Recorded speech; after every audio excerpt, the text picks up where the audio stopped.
मित्रों, आज हम इस कलयुग में घटित 10 ऐसी कथाएं आपके लिए संग्रहित करके लाए हैं, जिन्हें देखने और जानने के बाद आपको भी ये यकीन हो जाएगा कि भले ही इस घोर कलयुग में पाप अपने पैर तेजी से पसारता जा रहा हो, लेकिन आज भी सच्चे मन से कोई भक्त अपने इष्ट देव की भक्ति करता है तो परमपिता परमेश्वर किसी न किसी रूप में अपने भक्त की रक्षा एवं मदद अवश्य करते हैं। ये कथाएं हमें सिखाती हैं कि आज भी कोई ऐसी शक्ति अवश्य है जिसके हाथों में हम सभी की डोर है, अर्थात वही सर्वशक्तिमान है।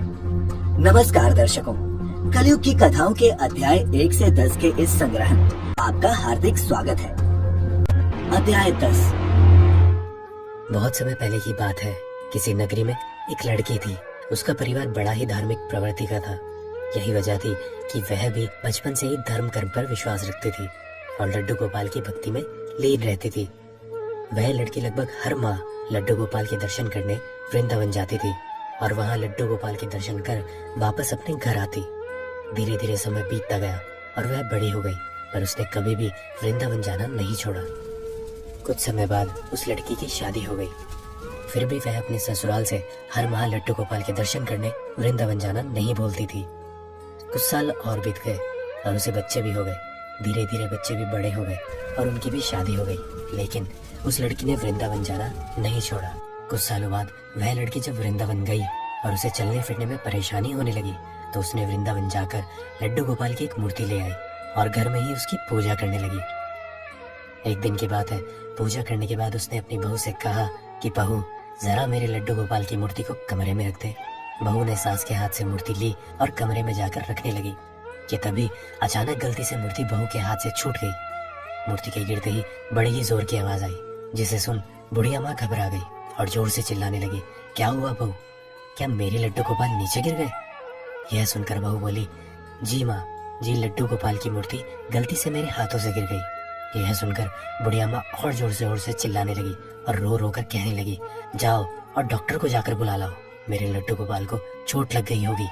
अपनी सास के मुंह से ऐसी बात सुनकर बहू ने पहले सोचा कि वो नाटक कर रही है, पर जब काफी देर तक उसकी सास इसी तरह चिल्लाती रही तो उसे लगा कि शायद बुढ़िया पागल हो गई है।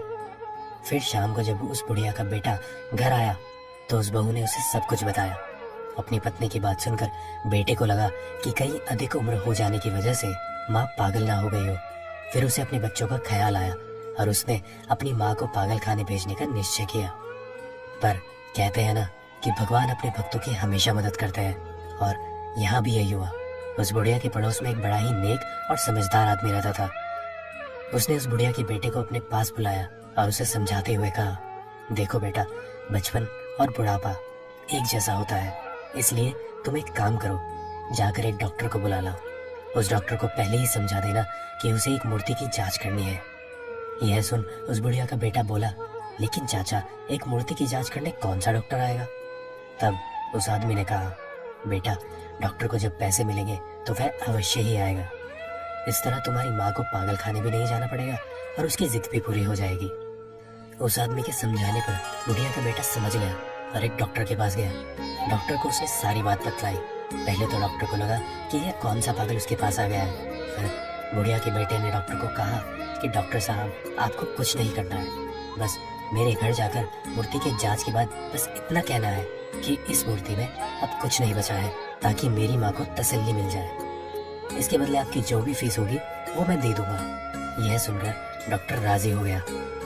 अगले दिन सुबह सुबह वह डॉक्टर बुढ़िया के घर आया और आते ही बोला, बुढ़िया माँ, कहाँ है तेरा लड्डू गोपाल? बुढ़िया ने मूर्ति को दिखाते हुए कहा, आओ डॉक्टर साहब आओ, जरा देखना क्या हो गया मेरे लड्डू गोपाल को। डॉक्टर दूर से ही बोला, बूढ़ी माँ, इसमें तो जान ही नहीं है, ये तो खत्म हो गई है। यह सुन बुढ़िया को गुस्सा आ गया। बुढ़िया ने डॉक्टर से पूछा, डॉक्टर, तुझे कितने साल हो गए हैं डॉक्टरी करते हुए? डॉक्टर घबरा गया और बोला, 40 साल। पर क्यों? बुढ़िया ने कहा, 40 साल हो गए हैं डॉक्टरी करते हुए, पर अभी तक ये समझ नहीं आया कि मरीज को हाथ लगाए बिना उसकी बीमारी का पता नहीं चलता। यह सुन डॉक्टर को लगा कि शायद वो ज्यादा ही जल्दी अपना काम खत्म कर रहा है। उसने जाकर मूर्ति के हाथ की नब्ज देखी और कहा कि माँ, कुछ नहीं है तेरे लड्डू गोपाल में। बुढ़िया बोली, डॉक्टर, सही से देख, ऐसा नहीं हो सकता। डॉक्टर ने इस बार मूर्ति के सीने पर हाथ लगाया और फिर बोला, माँ, अब कुछ नहीं है तेरी इस मूर्ति में।